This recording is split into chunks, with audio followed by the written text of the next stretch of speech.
جی السلام علیکم ناظرین، آپ دیکھ رہے ہیں وائس آف پنجاب اور آج ہے 10 محرم الحرام۔ 10 محرم الحرام کا جو دن ہے اسلام کے اندر بڑی اہمیت کا حامل ہے۔ اس دن کے اندر حضرت حسین کی جو شہادت ہے اس کے اوپر جو ہے نا وہ آپ بھی جانتے ہیں، لیکن اس وقت ہم موجود ہیں ڈویژن ساہیوال کے اندر اور آج ہمارے مہمان خصوصی ہیں محترم جناب سید انعام اللہ شاہ بخاری صاحب، جو مذہبی سکالر ہیں۔ وہ اس دن کے حوالے سے روشنی ڈالیں گے اور اس کی جو اصل حقیقت ہے اس سے ہمیں آگاہ کریں گے۔ جی السلام علیکم کر صاحب۔ وعلیکم السلام ورحمۃ اللہ۔ کر صاحب، آج 10 محرم الحرام ہے، پوری دنیا کے اندر یوم عاشوراء منایا جا رہا ہے بڑی عقیدت و احترام کے ساتھ۔ اس کے اوپر وائس آف پنجاب کے ناظرین کے نام آپ کا کیا پیغام ہے؟ نحمدہ و نصلی علی رسولہ الکریم، اما بعد۔ حضرات محترم، 10 محرم الحرام ایک وہ عظیم دن ہے جس دن حضرت آدم علیہ السلام کی دعا قبول ہوئی۔ حضرت 10 محرم ہی وہ تاریخ ہے کہ جس دن حضرت نوح علیہ السلام کی کشتی جو ہے وجودی پہاڑ پر ٹھہری۔ موسیٰ علیہ السلام کو اور ان کی قوم کو جب نجات ملی فرعون سے تو وہ بھی 10 محرم الحرام تھا۔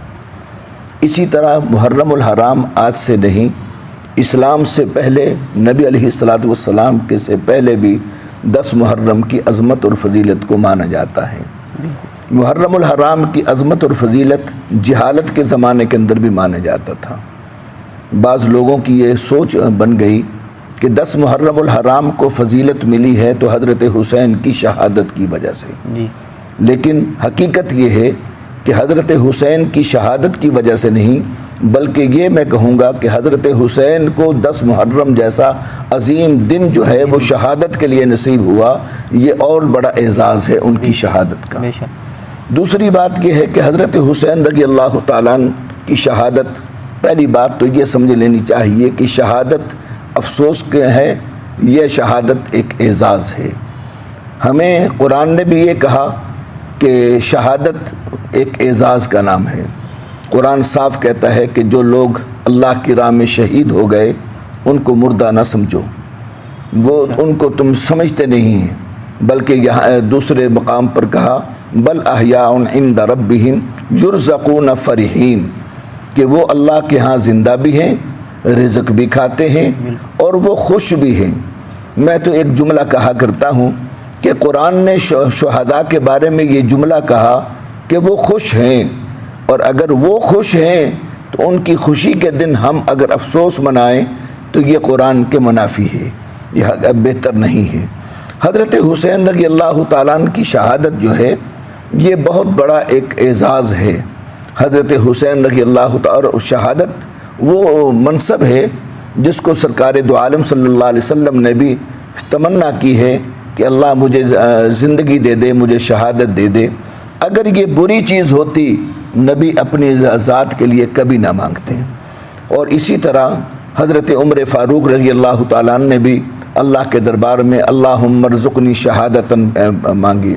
اسی طرح حضرت عثمان غنی رضی اللہ تعالیٰ نے بھی جو ان کی انگوٹھی پہ لکھا ہوا تھا اللہم احینی سعیدہ و امتنی شہیدہ، اللہ مجھے زندگی دے دے سعادت مند والی اور موت دے دے شہادت والی۔ تو معلوم ہوا کہ یہ سارے کے سارے شہادتیں مانگ رہے ہیں، تو شہادت اسی لیے مانگی جاتی ہے کہ یہ اعزاز ہے، یہ منصب ہے۔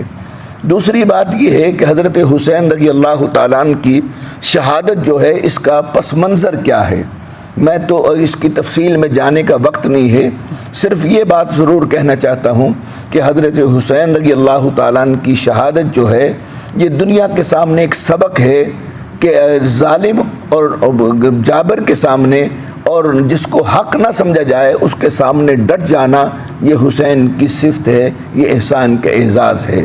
اور یہاں یہ بھی ایک بات جملہ کہوں گا کہ حسین کی شہادت نے یہ ثابت کر دیا ہے کہ ابو بکر، عمر فاروق اور رضی اللہ تعالیٰ اور حضرت عثمان کا دور خلافت وہ حق پر تھا۔ کیوں کہ حضرت حسین رضی اللہ تعالیٰ عنہ نے جس کو غلط سمجھا، جس کو خلافت کا حقدار نہ سمجھا، اس کی خلافت کو تسلیم نہیں کیا۔ معلوم ہوا کہ یہ سبق حسین نے اپنے باپ علی سے پڑھا تھا۔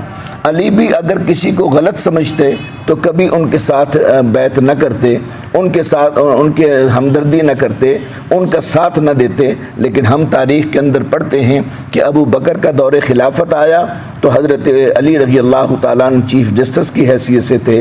حضرت عمر فاروق کا دور خلافت آیا تو حضرت علی رضی اللہ تعالیٰ عنہ چیف جسٹس کی حیثیت سے تھے۔ حضرت عثمان غنی رضی اللہ تعالیٰ عنہ کا دور خلافت آیا تو حضرت علی رضی اللہ تعالیٰ عنہ چیف جسٹس کی حیثیت سے تھے۔ معلوم ہوا کہ ان تینوں خلفاء کے ساتھ کام کرنا یہ دنیا کے لیے ثابت کیا جا رہا ہے، بلکہ حسین کی شہادت نے یہ ثابت کیا ہے کہ یہ تینوں خلفاء جو ہے وہ حق پر تھے۔ اگر حق پر نہ ہوتے تو علی کبھی ان کے ہاتھ پر بیعت نہ کرتے۔ حسین نے یزید کے ہاتھ پر بیعت نہ کر کے پہلے خلفاء کی خلافت کو حق سمجھ کیا ہے اور دنیا کو پیغام دیا ہے کہ جس کو غلط سمجھو، بلکہ اپنے نانا کی اس حدیث پہ عمل کیا ہے جس کو میرے پیغمبر نے ارشاد فرمایا، من رآ منکم منکرا فلیغیرہ بیدی وان لم یستطع فبلسانہ وان لم یستطع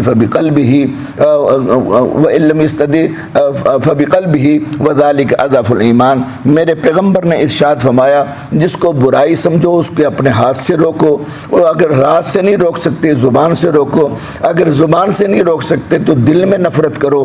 معلوم ہوا کہ حضرت حسین رضی اللہ تعالیٰ نے جس خلافت کو، جس حکومت کو غلط سمجھا، اس کے مقابلے میں آپ کھڑے ہو گئے، ساری قربانیاں دے دی، اور ساری کی ساری قربانیاں دے کے دنیا کے سامنے یہ ثابت کر دیا کہ ہم قربان تو ہو سکتے ہیں لیکن غلط کو صحیح نہیں کہہ سکتے۔ یہی مسلمان کا شیوا ہے کہ اگر حسین کو ماننے والے ہیں تو اپنا عزم پیدا کر لیجئے کہ کسی غلط کو غلط ہی کہنا ہے اور صحیح کو صحیح کہنا ہے۔ قرآن بھی کہتا ہے وَتَعَاوَنُوا عَلَى الْبِرِّ وَالتَّقْوَى وَلَا تَعَاوَنُوا عَلَى الْإِثْمِ وَالْعُدْوَانِ۔ جہاں نیکی دیکھو، اچھائی دیکھو، اس کا تعاون کرو، اور جہاں برائی دیکھو اس کا ساتھ نہ دو۔ جب یہ اصل میں حسین نے قرآن کی ان آیات پر عمل کیا ہے، ہمیں بھی سبق دیا ہے، جس کو غلط سمجھو اس کو غلط کہو، جس کو صحیح سمجھو اس کا تعاون کرو۔ اللہ ہمیں عمل کی توفیق نصیب فرمائے۔ جی بہت شکریہ۔ جی ناظرین، آج 10 محرم الحرام حضرت امام حسین رضی اللہ تعالیٰ عنہ کی شہادت کے اوپر روشنی ڈال رہے تھے ہمارے مہمان خصوصی محترم جناب سید انعام اللہ شاہ بخاری صاحب۔ تو آج کا پروگرام جو ہے نا وہ اختتام کو پہنچتا ہے۔ انشاءاللہ بہت جلد ایک اسلامی تہوار کے ساتھ جو ہے نا وہ آپ کی خدمت میں حاضر ہوں گے۔ ہمیں دیں اجازت۔ Camera man Aamir Shakoor, division Sahiwal, voice of Punjab.